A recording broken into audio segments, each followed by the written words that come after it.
Chapter 3. Tarvan. Clay shared a small two-bedroom apartment with Jonah, an old friend from law school who now sold computers part-time, but still earned more money than Clay. The morning after the breakup with Rebecca, Clay was having breakfast and reading the newspaper when the phone rang. He smiled and thought, "It's her. She wants me back already." But it wasn't Rebecca. "Mr. Clay Carter?" a strange male voice said. "Speaking."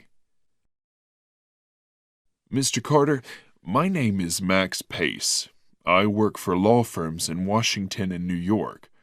Your name has caught our attention, and I have two very attractive offers that might interest you. Could we meet today?" Sure," Clay agreed, speechless with surprise. "Good. Let's meet at the Willard Hotel at noon." "Noon's fine," Clay said, staring at a pile of dirty dishes in the sink. Clay put down the phone, wondering whether someone was playing a joke on him. Or maybe it was his father. He had once been a successful lawyer, and although he no longer practiced law, he still had contacts. Maybe he was trying to help his son. Clay left at 11:30 and, at the Willard Hotel, was shown up to a room on the 9th floor. The door opened and Max Pace said hello with a businesslike smile. He was in his mid-40s and everything about him, his wavy hair, mustache, jeans, t-shirt, boots, was black. It wasn't exactly the normal business look that Clay had been expecting. "Thanks for coming," Max said as they walked into a large, bright, luxuriously decorated room. After admiring the view from the window and discussing the economy and sports results for a few minutes, Clay said, "Tell me something about these two firms." "They don't exist," Max said. "I admit I lied to you, but I promise that I won't lie to you again." "Who are you?" "I get hired by big companies to solve difficult problems for them. If they make a big mistake and realize their mistake before the lawyers do, they hire me to quietly clean up their mess and, hopefully, save them a lot of money. A large company has made a big mistake, and I've been hired to help them." "Which company?" "I can't tell you my client's name, I'm afraid. If we reach an agreement, I can tell you much more. Here's the story. My client is a multinational company that sells pharmaceuticals. You'll recognize the name. It's an old, well-respected company that makes a wide range of products, from ordinary medicines to complex drugs that will fight cancer and other serious illnesses. About 2 years ago, it produced a drug that might cure serious drug addiction. Let's call this wonder drug Tarvan. It was discovered by mistake and was quickly used on animals in laboratories. The results were amazing, but it wasn't enough to test it only on animals." "They needed humans," Clay said. "Yes. Tarvan seemed an important discovery, and the business people in the company were getting very excited. Imagine, if you take one pill a day for 90 days, your addiction to dangerous drugs disappears completely. After that, if you take Tarvan once every 2 days, you're free of the desire for dangerous drugs for life. Almost an immediate cure for millions of addicts. Think of the profits. Think of the lives that would be saved, the crimes that would not be committed, the families that would stay together." The business people wanted Tarvan on the market as soon as possible, but first, they had to test it on humans. They made a big mistake. They chose 3 places, Mexico City, Singapore, and Belgrade, and, pretending to be an international aid organization, they built rehab centers, which were really secure places where the addicts could be completely controlled. They chose the worst addicts they could find and began using Tarvan on them. Human laboratories, Clay said. Far away from the American tort system and the American newspapers. It was an excellent plan, and the drug performed beautifully. After 30 days, Tarvan killed the desire for dangerous drugs. After 60 days, the addicts seemed happy, and after 90 days, they had no fear of returning to the streets. 90% stayed on Tarvan and were cured of the need for dangerous drugs. Only 2% became addicts again. And the other 8%? They became a big problem, but my client didn't know how serious it would be. The company could smell billions of dollars in profit, and there was no competition. Its big mistake was to bring the experiments here. My client wanted to test Tarvan on people in the U.S. And? In about 8% of the patients, something goes wrong. Tarvan makes them killers. After about 100 days, something happens in their brain, and they feel a mysterious but irresistible desire to kill. It makes no difference if they have a violent history or not. Tarvan turns 8% of the patients into murderers. They stopped using Tarvan in rehab centers here 6 days ago. The centers in Mexico City, Singapore, and Belgrade were closed down immediately. All experiments have been forgotten. All papers have been destroyed. My client has never heard of Tarvan.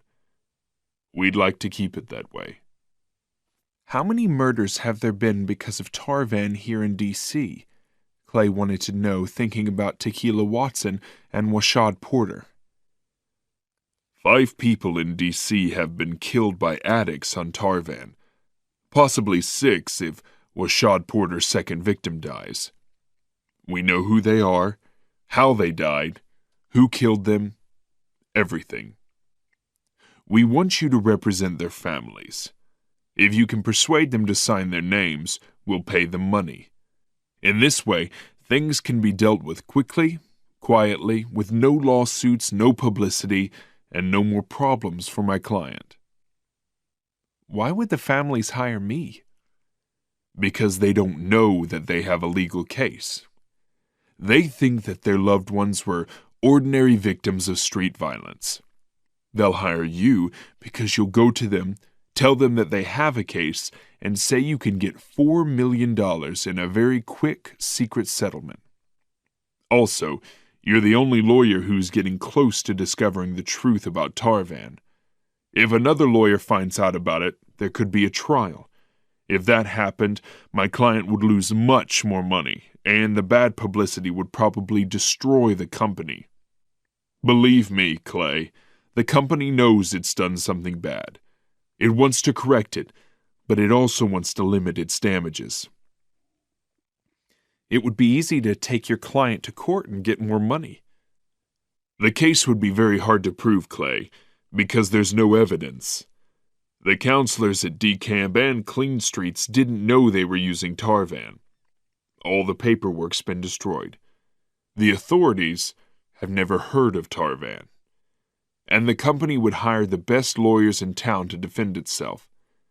Litigation would be war because my client is so guilty. $4 million for each victim, Clay said thoughtfully. That's $24 million. Add $10 million for the lawyer, Clay. That would be you. $10 million? You must be joking. We're serious, Clay. A total of $34 million. And I can write the checks immediately. I need to go for a walk. Would you like some lunch? No, thanks. Clay walked the streets of Washington, D.C., thinking about the offer. One minute, he hated the big pharmaceutical company for doing dangerous experiments on the weakest people it could find. The next minute, he thought about the money. With $10 million, he could marry Rebecca and be free of her family forever. After 2 hours thinking about things, he walked into a cafe and saw Max Pace, sitting alone, drinking lemonade, waiting. Did you follow me? Of course.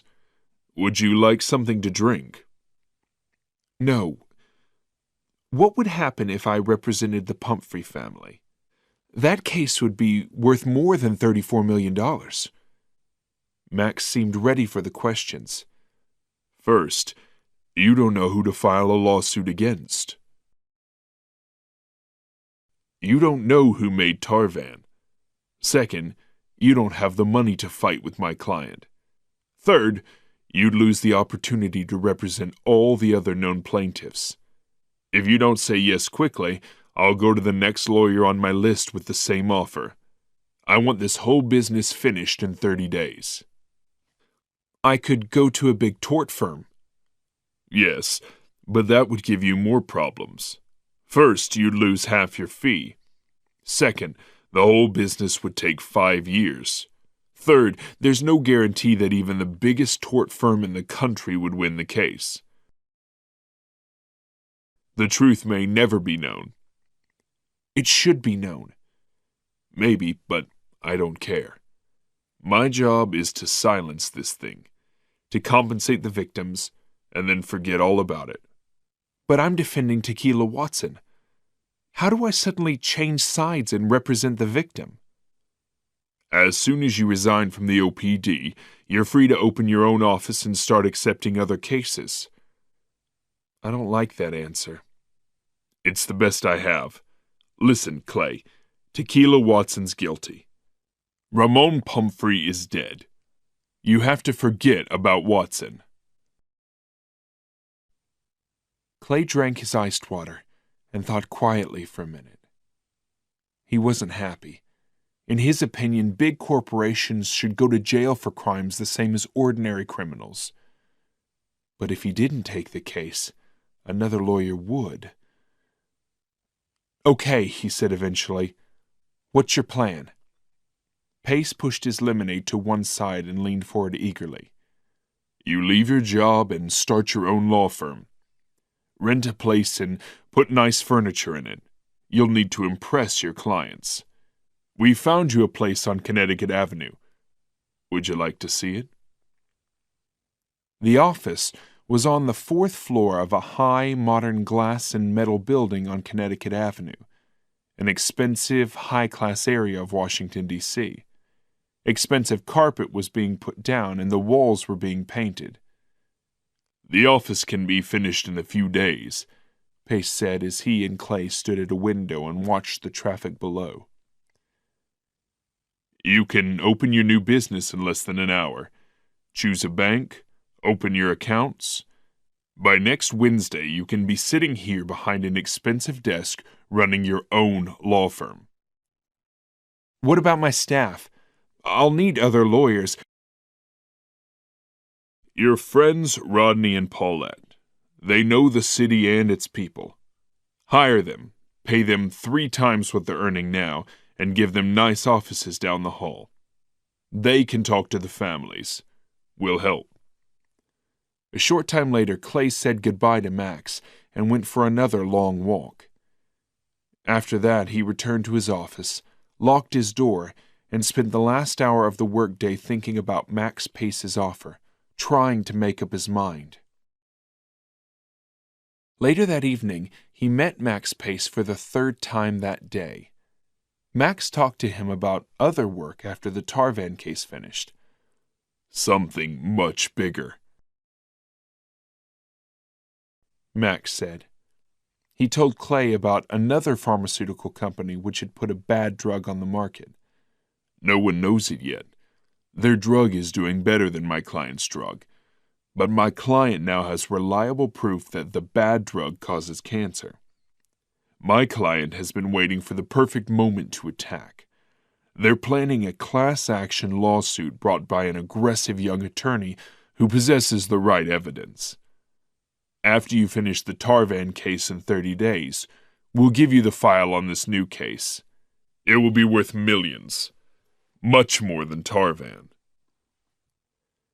Clay looked at Pace with a mixture of surprise and disbelief. Why me? He asked quietly. You were smart enough to suspect something strange about the Tequila Watson case.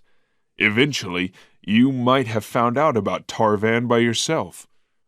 We need a bright young lawyer like you, a man that we can trust. Say yes, and you will become a very big lawyer. Say no, and you'll miss the biggest opportunity of your life. I understand, but I still need time to think. You have until next Monday. The next Monday, Clay met Max Pace in a different hotel and sat down to talk business. Pace looked tired, Clay noticed, and more anxious. His smile was gone. The pressure of the Tarvan case was obviously affecting him. Washad Porter's second victim died in a hospital last night, Pace said. So we have 6 deaths caused by Tarvan. 7. There was another killing on Saturday morning. Are you sure it's a Tarvan case? We're certain. Clay made a few calculations in his notebook.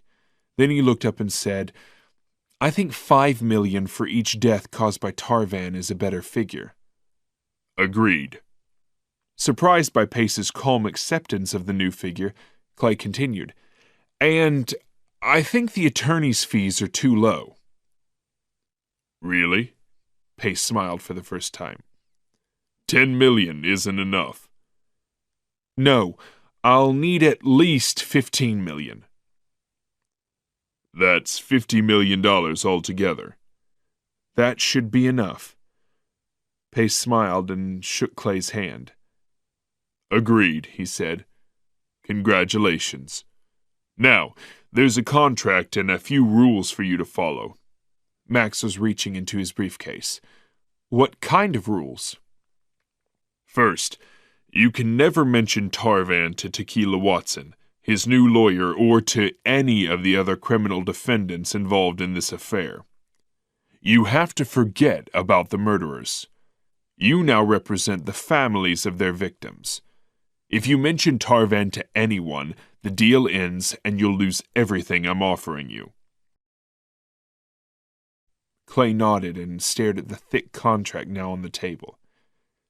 This is basically a secrecy agreement, Max continued, patting the documents. It's filled with dark secrets, most of which you won't even be able to tell your secretary. My client's name is never mentioned. Your new clients are getting the money, so they won't be able to ask any questions. We don't think this will be a problem, and we don't expect any moral judgment from you. Just take your money, finish the job, and everybody will be happy. Except Tequila Watson, Clay briefly thought. But soon the only thing that he thought about was the money.